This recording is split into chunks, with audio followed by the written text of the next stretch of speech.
The Black Knight Greataxe has been with us in the Soul series all the way back from Dark Souls 1 through Dark Souls 2 and now with us again yet in Dark Souls 3, but this time it enters a new era. This has been the most requested weapon I've had on my channel due to its pure dominance in this game. This weapon can be used for all sorts of builds, but I focus on a pure strength build. That means no intelligence, no faith, no magic, no nothing.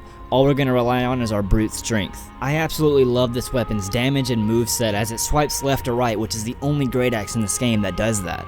I went with a Black Knight Greataxe build next because I just did a guide on my channel for all Greataxe locations. And instead of focusing on a quality faith build, a faith dex build, an intelligent strength build, what I'm going to be doing now is going through several weapons throughout this game, if not every single weapon in this game, and my build that I make with it. So each build that I do, I'm going to be focusing on a weapon, and I'm not going to be showing you exactly the location of the weapon because that goes in lines with all the weapon location guides that I'm already doing on my channel.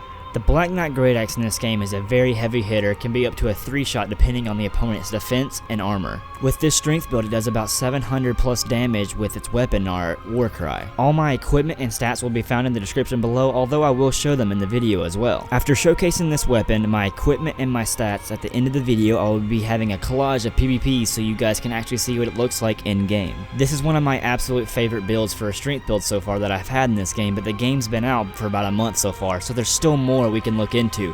Be sure to let me know in the comment section below what your favorite build is that you've done so far. As you can tell, I put most of my points in vigor, endurance, strength, and a little bit in vitality so I can actually have some decent equipment. So far, the cap on vigor and endurance at 40 is plenty enough for me. As you can tell, this weapon has a C scaling in strength and a D scaling in dexterity, so if I were to put a little more points in dexterity, I'd be able to cap off a little bit more damage, but with the sacrifice of giving up some endurance, vigor, or vitality. This Greataxe has been said to be used by the Black Knights to fight off Chaos Demons, and that its unique weapon skill is to knock down enemy poise, which it really does do in PvE and PvP. I have the small leather shield for parrying only, and for the rings I just went with boosting stats yet again, except this time I'm not using a prisoner's chains, because with my vitality at 30 and my vigor endurance at 40 I really don't need it, and it's useless to have to take on more damage. And the last ring I have is the Hornet's ring, which increases your critical hit damage, and that's for parrying and whatnot, which increases it by a lot. It's almost always a one-shot with a parry. All in all, this is a very good weapon for PvP and PvE as it only upgrades to +5 with Twinkling Titanite.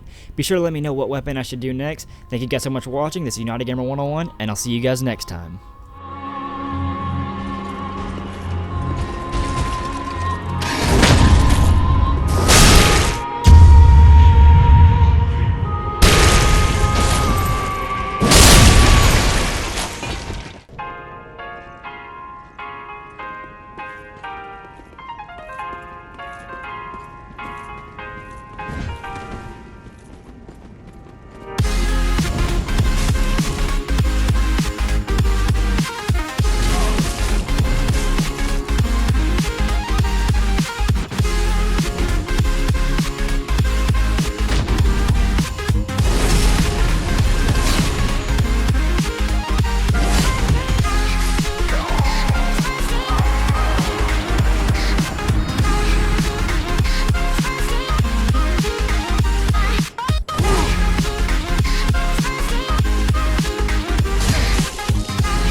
like a Hellcat.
Like a Hellcat.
Like a Hellcat.